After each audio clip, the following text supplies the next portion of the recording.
Welcome to my channel. In this video we will be removing the tail light of Mark 1 Vauxhall Insignia. First, remove the cap covering both the fuse and the light.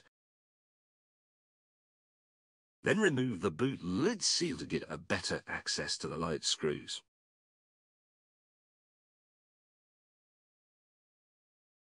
Once the seal is loose, it's time to gain access to the light by making way between the boot carpet and the inner panel.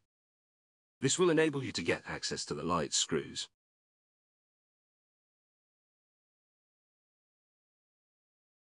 Once you make your way through the panel, you will see 3 screws holding the light.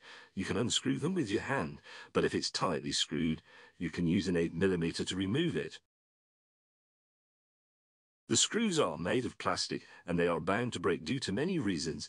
The most common is weather, however they are not hard to get and are cheap to buy, which usually cost around £5. Once you remove the screws, it's time to pull the light towards you. The lights do come out easily, but if the seals are stuck to the panel, do not try to use any tools such as flat-headed screwdriver to remove it, as you might crack the light.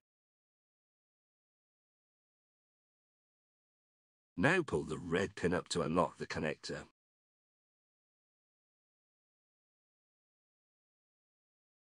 Now remove the connector to release the loom to the light, but make sure you are holding the light, as the loom is the last thing holding the light. You have now removed the light. Thank you for watching. If you did like the video, please make sure to comment, like and subscribe.